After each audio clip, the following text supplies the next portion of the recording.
Good morning students, welcome to the new chapter, the tissues. In the last chapter, we studied all about cell, its component, its varying functions and the cell organelles and how the plant cell and animal cell differ from each other. In this chapter, we are going to study about the tissues, how those cells are grouped as tissues and how they are capable of performing particular functions.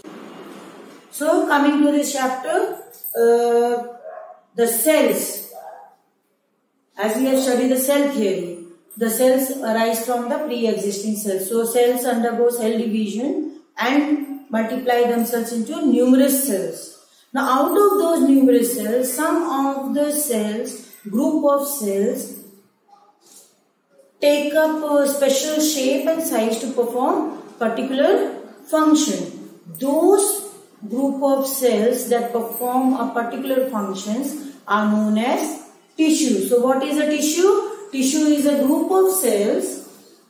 Tissue is a group of cells that are similar in origin, means they arise from the same type of cells, and similar in function, means those group of cells will perform a particular function. So tissues are a group of cells performing specific functions, means this group of cells will perform one particular function.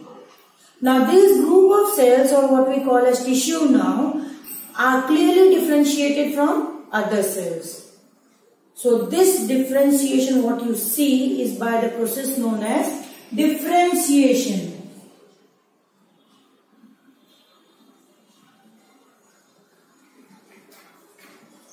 Differentiation. What is differentiation? A process by which group of cells modify themselves to perform a particular functions. Now once they have modified themselves, once they have differentiated themselves for a particular function, now there begins your division of labor.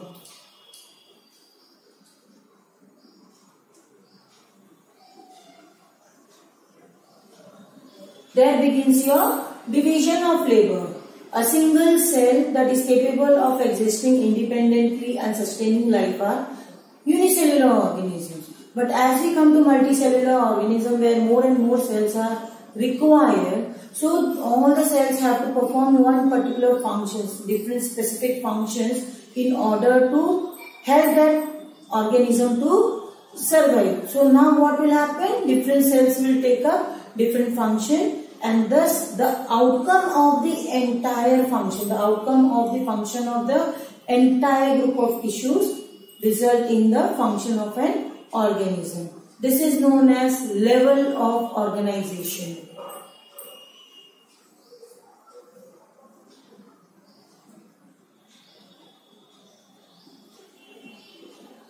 This is known as level of organization. We have levels of organization at two levels, that is at the lower level and at the higher level. Your lower level organization begins with atoms. So how this lower level of organization is made up of, how this level of organization helps an organism to sustain, we will see that.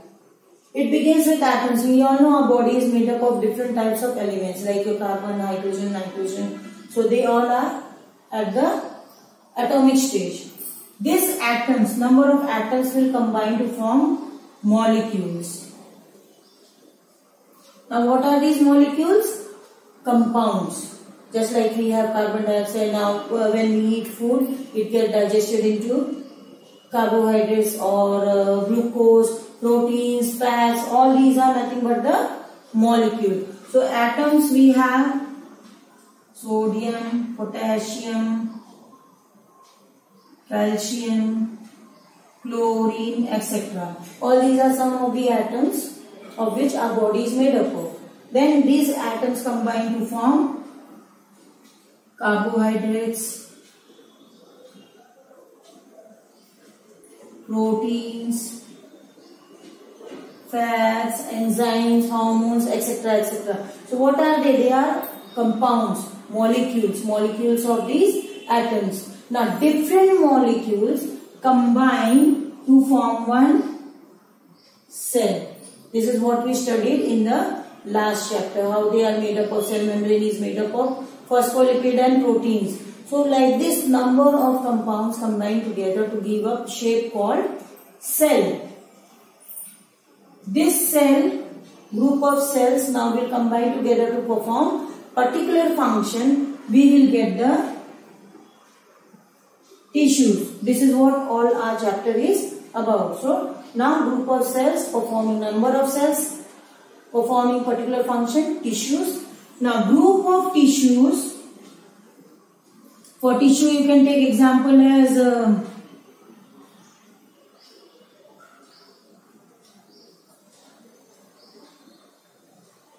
blood cell, xylem. All these are your examples of tissues. For cells we have protozoans, bacteria, fungi. These are the examples of your cell. Now group of tissue, number of tissues will combine to form organs. Number of tissues will combine to form organs like your liver, kidney, heart, pancreas, etc., etc.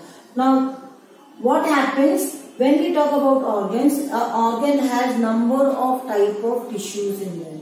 All the tissues are not of same shape and size. There are varying shapes and size of tissues present in them, and all them function together. All of them function together and perform the function of an organ. In the same way, we have different organs combining together to perform one particular function. So what we get is your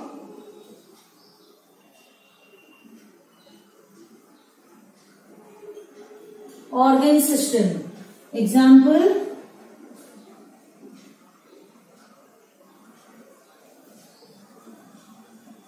digestive system, nervous system, respiratory system, circulatory system. All these are your examples of organ system. Now if I talk about digestive system, we know digestive system has mouth, esophagus, stomach, intestine, rectum, anus. All these different organs combine together to form one system called digestive system, and the outcome of the entire organ system, as we spoke about different systems like a nervous system, digestive system, circulatory system, muscular system. So all this together will combine to form one organism.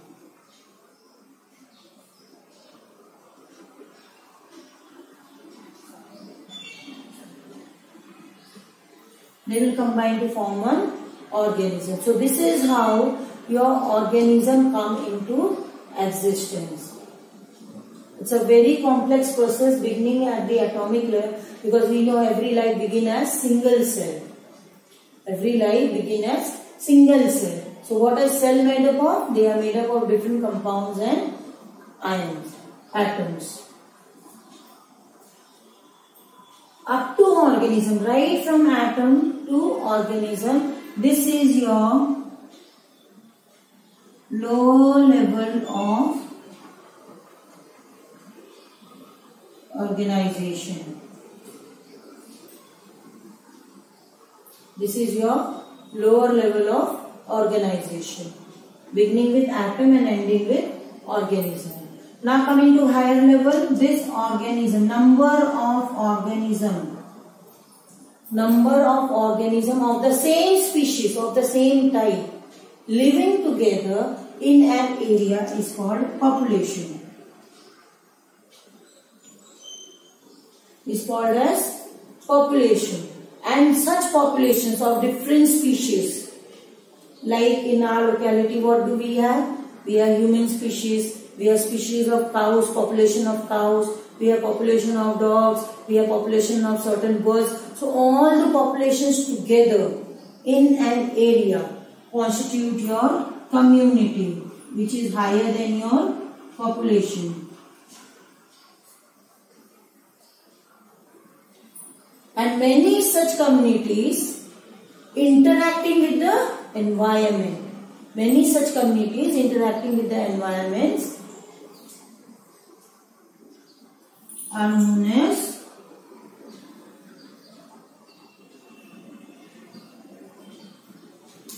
ecosystem. They are known as ecosystem, and many such ecosystem. This ecosystem is in a particular area. Interaction between living and non-living. So this is your ecosystem living in a particular area. And when we talk about all the living and the non-living world, we get a highest level of organization, that is biosphere. That is your lithosphere, land, that is your hydrosphere, water, that is your atmosphere, the air, and plus the living organisms. So all together on earth is constitute your biosphere. So right from organism to biosphere is your higher level of organization. All these levels of organization we are going to study one by one as we proceed in our further chapters. So let's begin with tissue. As I spoke, tissue is a group of cells performing similar function. This tissues results in differentiation, that is now different group of cells will perform one particular function. So according to the functions they perform, they will have the shape and size. Then it also leads to division of labor. Means now these cells which have specialized themselves have lost the ability to divide. They cannot divide anymore now. Now they are capable of doing only that particular functions. Just like we have carpenters. Carpenters can do only carpentry work. Painters can do that job very well. If I ask a painter to do the carpentry work, he will not be able to do, because he doesn't have that knowledge. Same way, the cells, once they have modified themselves, once they have divided themselves, they will perform only that particular function, and that is what we call division of labor. So based on the different activities, based on the different functions they perform, we have categorized our tissues under various headings. So let us classify the tissue.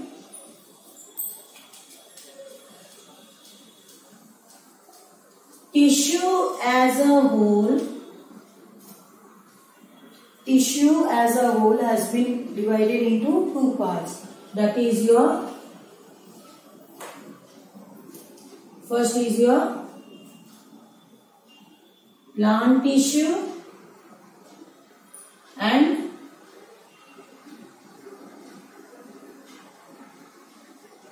animal tissue. So tissue as a whole has been divided into plant tissue and animal tissue. So we are going to begin with plant tissue. Animal tissue classification we will do when we are going to continue with animal tissue. So plant tissue. What are plant tissues? All the tissues present in the plant kingdom.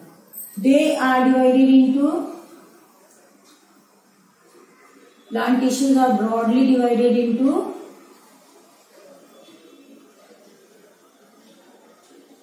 meristematic tissues and permanent tissues. Meristematic tissues and permanent tissue. Now what are meristematic tissue? They are continuously actively dividing cells.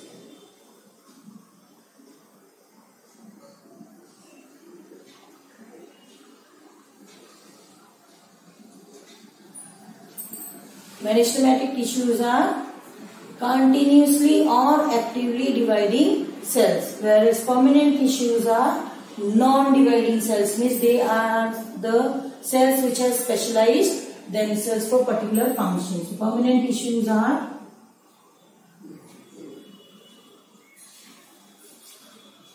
non-dividing cells. So permanent tissues are non-dividing cells. Now what is the difference between meristematic and permanent tissue? So these are the differences between meristematic tissues and permanent tissue. The first one, the meristematic tissues are thin-walled, whereas permanent tissues may be thin-walled also. and thick walled also. Meristematic tissues are oval, round, polygonal or rectangular in shape, and they are smaller in size as compared to permanent tissues, whereas permanent tissues are large and they have different shapes and size according to the functions they perform.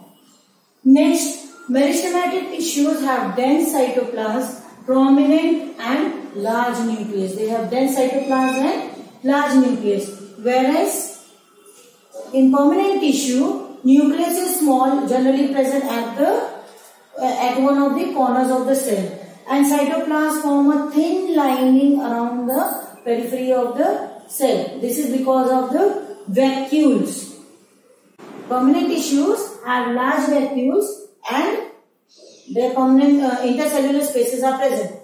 Whereas because of the absence of vacuoles are absent in meristematic tissues. Vacuoles are absent and they have a very large prominent nucleus. Nucleus is very large, so they have dense cytoplasm and intercellular spaces are also absent. The cells are compactly packed. So intercellular spaces are also absent, which is present in the permanent tissue. Meristematic tissues are always living. All the cells are of same shape, size, and they are always living. Whereas permanent tissues can be living or dead. Some cells are living, some cells are dead. Meristematic tissues are capable of cell division and they are undifferentiated. Means all the cells look alike. All the cells look alike. They are of same shape, size, and you cannot differentiate which cell is going to differentiate itself as which type of permanent tissue. So their cells are undifferentiated and they are capable of division. Whereas permanent tissues have lost their division capability, so they are not capable of any kind of division, and those cells are differentiated. Now you can easily make out this type of cell is known by what name. After knowing the difference between meristematic tissue and permanent tissue, now let's study the types of meristem. There are three types of meristem: apical meristem, lateral meristem, and intercalary meristem. There are three types of meristem: apical meristem, lateral meristem, and intercalary meristem. Apical meristems are present at the tips, at the apical or terminal end of your root, shoot, even the tips of your branches and all. And lateral meristem is present along the sides as cambium. And intercalary meristems are present at nodes. Let's understand it better with the help of diagram.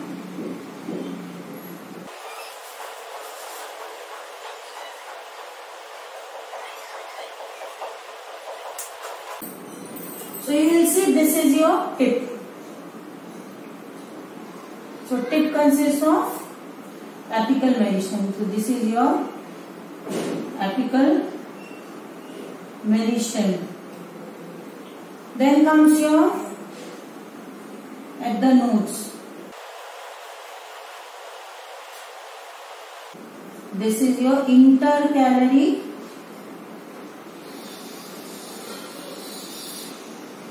meristem. And once the plants mature, in order during the secondary growth, in order to provide protection and the strength to the plant, we have meristems along the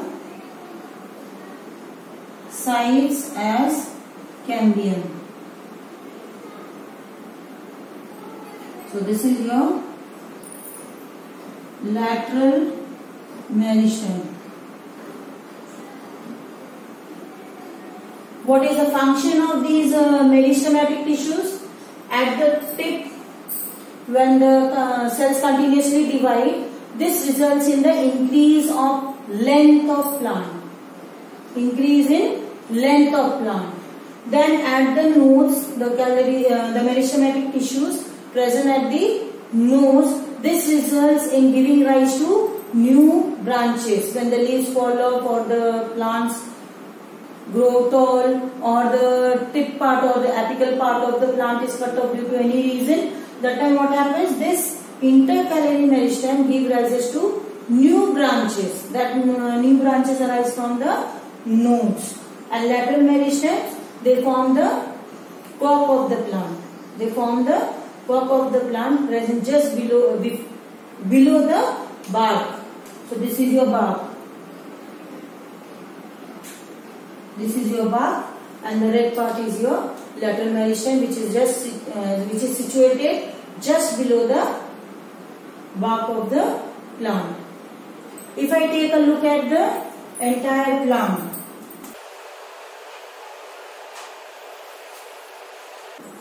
so we will have the leaves here,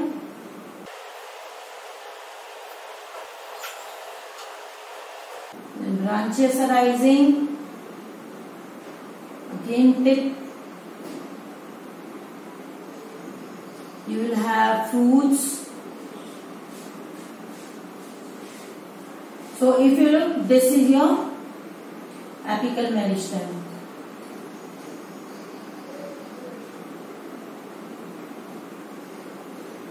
These are your nodes. This is your node consisting of intercalary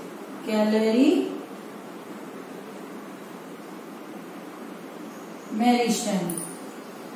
And here you will have your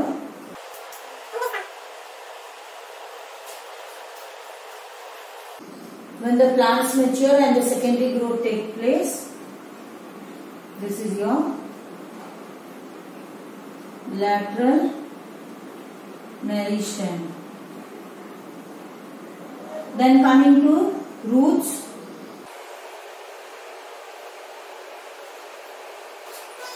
this part. This is also your apical meristem. At the root tip, at the shoot tip, and even at the branches, this part. This is also your apical meristem. Then this is your axillary bud, where you have your